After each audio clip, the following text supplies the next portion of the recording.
టీటీడీలో సంస్కరణలపై కూటమి సర్కార్ ఫోకస్ పెట్టింది. శ్రీవారి లడ్డు నాణ్యత పెంపుతో ప్రక్షాళన ప్రారంభించిన కూటమి ప్రభుత్వం ఒక్కొక్క విభాగంలో మార్పులు చేసుకుంటూ ముందుకు వెళ్తుంది. భక్తుల మనోభావాలు దెబ్బతీసిన కల్తీని ఈ వ్యవహారంలో ఉక్కుపాదం మోపిన సర్కార్ వివాదాస్పదంగా మారిన శ్రీవాణి ట్రస్ట్ నిధుల్లో అక్రమాలకు చెక్ పెట్టింది. దీంతో పాటు నిత్యాన్నదానంపై ప్రత్యేక శ్రద్ధ పెట్టింది.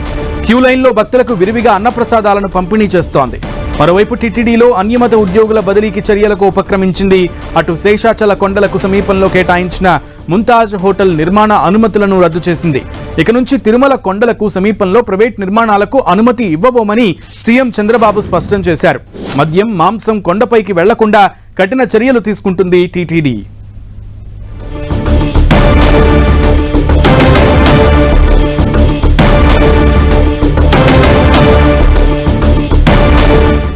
రైట్, టీటీడీ ప్రక్షాళన చేస్తోంది, కొత్త నిబంధనలను తీసుకొస్తోంది. పూర్తి సమాచారం మా ప్రతినిధి మురళిని అడిగి తెలుసుకుందాం. మురళి, మీరు అన్నట్లుగా కుటుంబ ప్రభుత్వం అధికారంలోకి వచ్చిన ఈ 10 నెలల కాలంలోనే అనేక భిన్న సంస్కరణలను ప్రభుత్వం టీటీడీలో అమలుకు నడుము బిగించి చెప్పక తప్పదు. ప్రధానంగా మీరు అన్నట్లు శ్రీవారి లడ్డు నాణ్యత పెంపు, ప్రసాదాల నాణ్యత పెంపుతో మొదలైన ఈ ప్రక్షాళన గత 10 నెలలుగా విరివిగా కొనసాగుతుంది.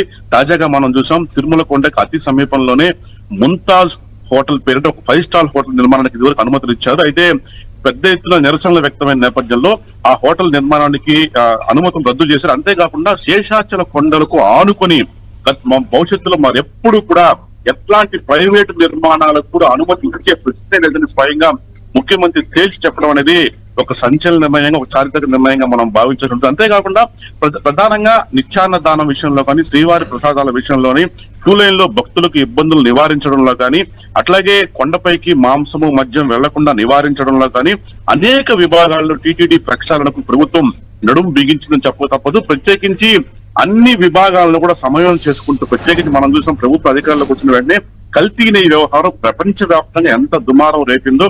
ఈ నేపథ్యంలో కల్తీని విషయంలో ప్రభుత్వం అత్యంత కఠినంగా వ్యవహరించింది. ఇప్పటికే ఉన్నత స్థాయి దర్యాప్తు కొనసాగుతోంది, దోషులు శిక్ష పడుతున్నారు. అట్లకుండా లడ్డూలో నాణ్యతను చాలా అద్భుతంగా తయారు చేశారు. ఇవాళ గతంతో పోల్చుకుంటే లడ్డూ నాణ్యత చాలా బాగుందంటూ కూడా భక్తుల నుంచి పెద్ద ఎత్తున ప్రభుత్వానికి, టీటీడీకి ప్రశంసలు లభిస్తున్నాయి.